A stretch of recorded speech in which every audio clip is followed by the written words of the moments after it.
A single drop of blood. Elizabeth Holmes saw a billion-dollar empire in that drop.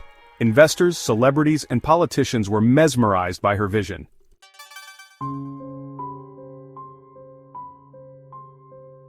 The line between innovation and deception becomes blurred. This is a story about the seductive power of a compelling narrative. This is the story of Theranos and Elizabeth Holmes.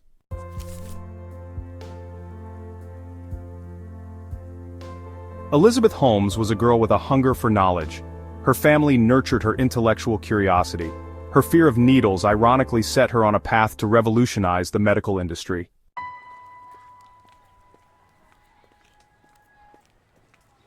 At Stanford, Elizabeth's vision began to take root.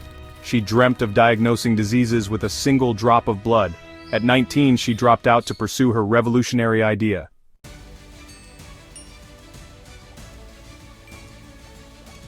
The early days of Theranos were marked by frenetic energy.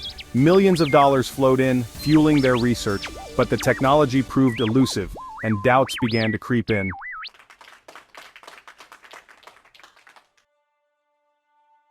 Elizabeth Holmes became a media darling.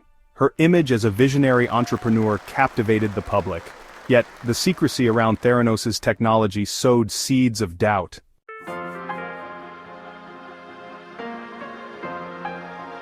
Theranos attracted powerful partners and investors. The board featured influential figures lending legitimacy, but Elizabeth's secrecy and self-belief were warning signs ignored.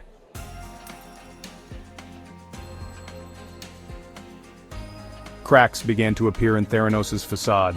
Employees faced intimidation for questioning the technology. Skepticism grew, casting a shadow over the company's success.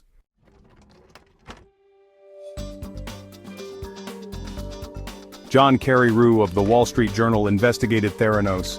His exposé revealed flaws in the technology and a culture of fear.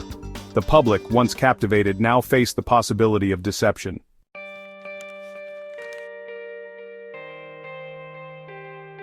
Among those troubled by the revelations in Carreyrou's article was Tyler Shultz, a former Theranos employee and, crucially, the grandson of former Secretary of State George Shultz, a prominent member of Theranos' board of directors.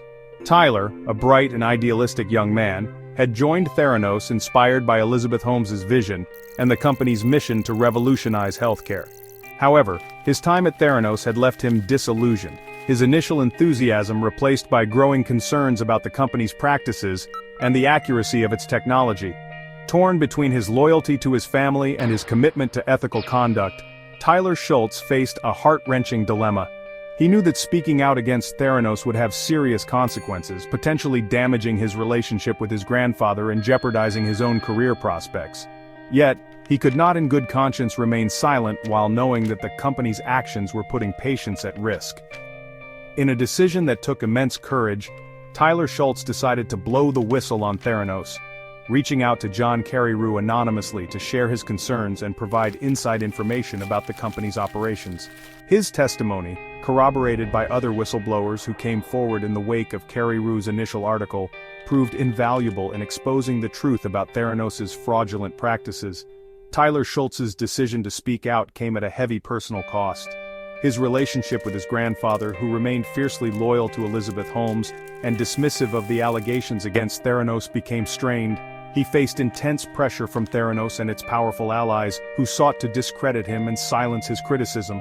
Yet, despite the personal sacrifices, Tyler Shultz's actions were instrumental in bringing down Theranos and holding its leaders accountable for their misdeeds.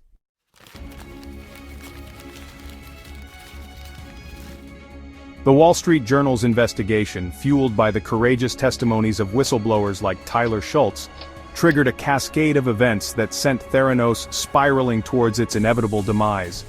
Regulators, alerted to the potential for widespread fraud, descended upon the company, launching investigations into its laboratory practices, its financial dealings, and its claims about its technology.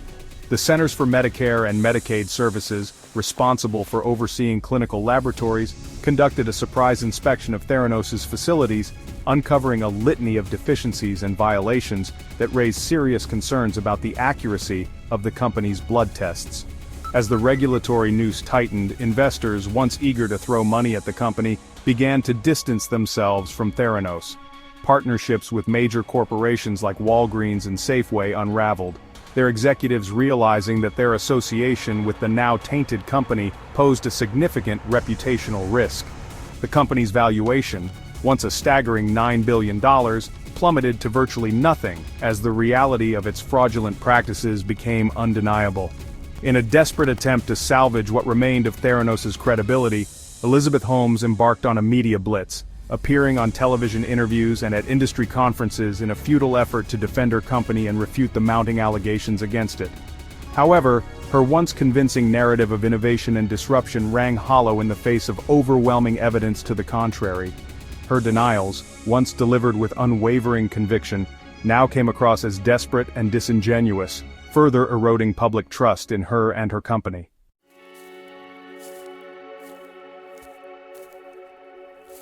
Elizabeth Holmes and her inner circle clung to power, resorting to desperate measures to silence critics and salvage their crumbling empire. They deployed high-priced lawyers, threatening legal action against former employees, journalists, and anyone who questioned Theranos' practices. Whistleblowers faced relentless legal harassment, their lives upended by costly lawsuits and the threat of financial ruin. The company's legal strategy proved futile against overwhelming evidence of wrongdoing. The SEC and the U.S. Department of Justice launched formal investigations into Theranos. Once a Silicon Valley darling, Theranos faced multiple criminal and civil investigations, a cautionary tale of unchecked ambition and corporate greed. In 2018, the SEC charged Elizabeth Holmes and Ramesh Balwani with massive fraud, alleging a multi-year scheme to deceive investors and the public. The charges marked a stunning fall from grace for Holmes, once hailed as a visionary entrepreneur. Now, she faced the prospect of prison time, her legacy forever tarnished by scandal. The Theranos saga serves as a stark reminder of the importance of due diligence, ethical conduct, and skepticism in the face of extraordinary claims. It highlights the dangers of prioritizing profit and prestige over integrity and well-being, and it stands as a testament to the courage of whistleblowers, like Tyler Schultz, who risk their careers to expose wrongdoing and hold the powerful accountable.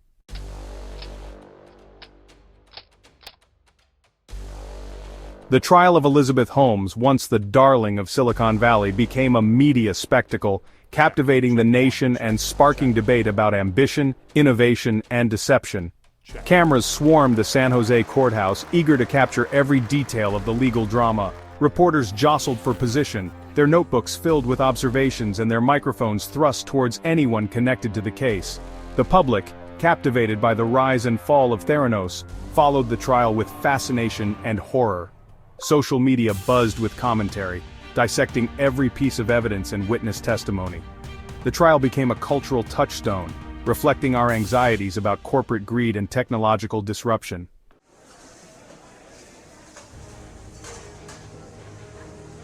Inside the courtroom, the trial unfolded as a battle of narratives, a clash between the prosecution's portrayal of Elizabeth Holmes as a cunning fraudster and the defense's attempt to paint her as a well-intentioned but ultimately flawed entrepreneur. The prosecution, armed with a mountain of evidence, meticulously laid out their case, presenting a damning portrait of Holmes as a master manipulator who knowingly misled investors and the public about the capabilities of Theranos' technology. They presented internal emails and documents revealing that Holmes was aware of the flaws in Theranos' blood testing technology, yet continued to tout its accuracy and reliability to investors and potential partners. They called former employees to the stand who testified to the company's culture of secrecy and intimidation, describing how they were pressured to falsify test results, silence their doubts, and maintain the illusion of success. The defense, facing an uphill battle, sought to humanize Elizabeth Holmes, portraying her as a young and ambitious entrepreneur who, while perhaps naive and overly optimistic, never intended to deceive anyone. They argued that she genuinely believed in the potential of Theranos' technology to revolutionize healthcare, even as the company struggled to overcome technical challenges and meet its ambitious goals. They emphasized her youth and inexperience, suggesting that she was in over her head, ill-equipped to navigate the complexities of running a multi-billion-dollar company. They also pointed to the fact that Holmes herself invested millions of dollars of her own money in Theranos, arguing that she would not have done so if she believed the company was a fraud.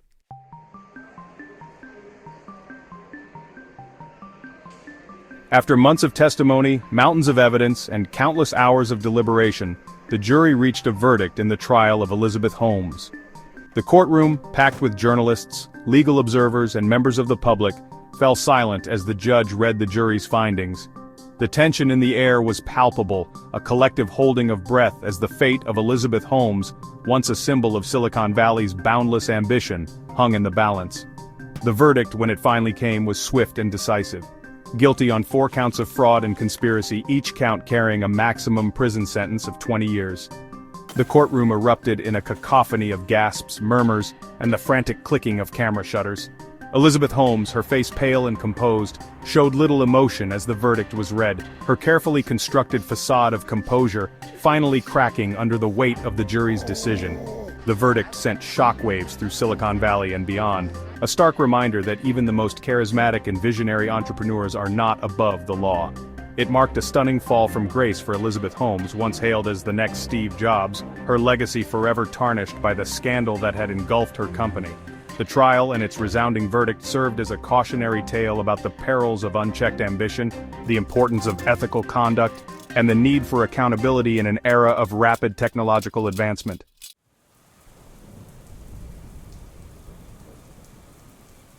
The Theranos scandal serves as a stark reminder that the allure of a captivating narrative can blind us to glaring deceptions. Elizabeth Holmes convinced the world she could revolutionize healthcare, but it was a carefully constructed illusion. Her story forces us to confront uncomfortable truths about innovation, ambition, and trust. In the aftermath, we piece together the fragments of a broken dream and extract valuable lessons. The scandal exposed Silicon Valley's ethos, prioritizing disruption over ethics. It highlighted the dangers of unchecked ambition and the power of a compelling narrative. The most enduring legacy is the reminder that deceptions will eventually crumble. The truth, like blood, reveals itself no matter how deeply buried. Whistleblowers who expose Theranos stand as a testament to the power of conscience. If you found this story captivating, like this video and subscribe to Oblivion Unlocked for more deep dives.